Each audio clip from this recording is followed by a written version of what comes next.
నిర్బంధంతో ప్రజాస్వామ్యంలో ఈ 40-50 చాలా మంది పెద్దలు కూడా చెప్తున్నారు.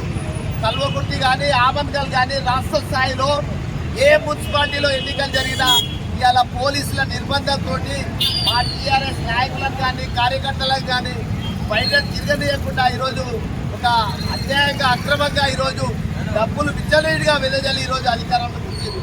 ముఖ్యంగా కల్వకుర్తి ఆమన్గల్కి సంబంధించి మెజార్టీ స్థానాల్లో టీఆర్ఎస్ పార్టీ గెలిచినప్పటికీ కూడా ఇక్కడ ఉన్నటువంటి ఒక సిగ్గులేని ఎమ్మెల్యే, ఎందుకంటే ప్రజాస్వామ్యం మీద నమ్మకం లేనటువంటి ఎమ్మెల్యే, ఒకే ఒక్క స్థానం వచ్చిన కాంగ్రెస్ పార్టీ ఇలా నిజంగా ప్రజాస్వామ్యంలో ప్రజాస్వామ్యవాదులు కానీ మేధావులు కానీ ఈరోజు తలదించుకోవాల్సినటువంటి పరిస్థితి ఉన్నది. ఒక్క స్థానం గెలిచిన కాంగ్రెస్ పార్టీ ప్రలోభాలకు గురి చేసి టీఆర్ఎస్ పార్టీ కౌన్సిల్ సభ్యులను మభ్యపెట్టి ఈరోజు ఆమన్గల్లో అధికారంలోకి వచ్చింది. అంతేకాకుండా అక్కడ జరిగిన సంఘటనలు ఏకపక్షంగా టీఆర్ఎస్ పార్టీ నాయకుల పైన కార్యకర్తల పైన అక్రమ కేసులు పెట్టారు. ఈ అక్రమ కేసులన్నింటినీ ఎత్తివేయాలని, అదేవిధంగా రాబోయే రోజుల్లో కల్వకుర్తి నియోజకవర్గంలో ప్రజలందరూ ఇలా చూస్తూ ఉన్నారు ఏ విధంగా కాంగ్రెస్ పార్టీ ప్రభుత్వంలో అరాచకాలు ఏ విధంగా జరుగుతున్నాయి, ప్రజాస్వామ్యం ఏ విధంగా కూని కాబడుతుంది అందరూ చూస్తూ ఉన్నారు. విశేషంగా మా కార్యకర్తలందరూ కూడా ఐక్యమత్యంతో రాబోయే రోజుల్లో కాంగ్రెస్ పార్టీ ప్రభుత్వం చేస్తున్నటువంటి ప్రజా వ్యతిరేక విధానాల మీద, అదేవిధంగా రైతు వ్యతిరేక విధానాల మీద మేమందరము ఒక ప్రతిపక్ష పార్టీగా ఖచ్చితంగా ఉండి పోరాటం చేస్తామని, అదేవిధంగా ఆమన్గల్లులో ఏ విధంగా మా పార్టీ నాయకుల మీద అక్రమంగా పెట్టిన కేసులను వెంటనే ఎత్తివేయాలని సందర్భంగా డిమాండ్ చేస్తూ ఈరోజు నిరసన కార్యక్రమం చేపడతా ఉన్నాం.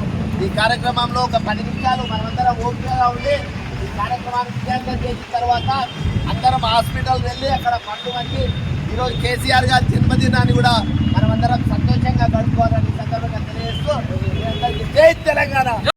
ఆమన్గల్లో గ్రామ చూసినట్లయితే మరి టీఆర్ఎస్ పార్టీ ప్రజాస్వామ్యయుతంగా 8 సీట్లు తీసుకొని పూర్తిస్థాయి మెజార్టీతో మరి ఆమన్గల్లో మరి మున్సిపాలిటీ కైవసం చేస్తున్న సందర్భంగా మరి అనైతికమైన పొత్తులు మరి ఒకటే గెలిచిన కాంగ్రెస్ పార్టీ మా యొక్క అభ్యర్థిని ప్రబలబలం చేసి వారి పార్టీలో చేర్చుకొని, అదేవిధంగా మరి అనైక్యత పొత్తు, ఎందుకంటే ఎక్కడ చూసినా అసెంబ్లీలో కానీ దేశవ్యాప్తంగా కానీ గుండుగాడు కానీ బండగాడు కానీ ఏం మాట్లాడతారంటే టీఆర్ఎస్ పార్టీ బీజేపీ ఒకటని, టీఆర్ఎస్ పార్టీ కాంగ్రెస్ ఒకటని ఇలా మాట్లాడి ఇన్ని రోజులుగా అన్ని ప్రజలను మభ్యపెట్టి ఇక్కడ కల్వకుర్తి మా ఓటమికి కారణం. ఎందుకంటే ఇలాంటివే చెప్పుకుంటూ పోయిన వాళ్ళు, కానీ ఈరోజు తెలిసిపోయింది టీఆర్ఎస్ పార్టీ నిజాయితీగా ఉంది, కాంగ్రెస్ బీజేపీలు మాత్రమే లోపాయకార ఒప్పందాలు తేలితెల్లమైంది. అదేవిధంగా ఇలా మా అభ్యర్థిని తీసుకుపోయి ప్రలోభాలకు గురి చేసి మరి అక్కడ చైర్మన్ అభ్యర్థిగా ప్రకటించి మరి ఇలా ఎమ్మెల్యే గారు నైతికంగా విలువలు కోల్పోయారు. అదేవిధంగా ఆచార్య గారు కూడా నైతిక విలువలను కోల్పోయినని తెలియజేస్తూ మా యొక్క కార్యకర్తలు ఎందుకంటే ఆవేదనతోని మరి వాళ్ళు ధర్నా చేస్తున్న సందర్భంలో అందరినీ ఏకపక్షంగా కేసులు పెట్టి వారి మీద మనాయించడం జరిగింది.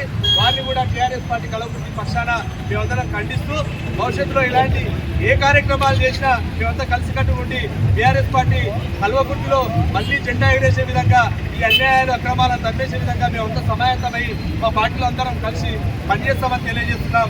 జై తెలంగాణ.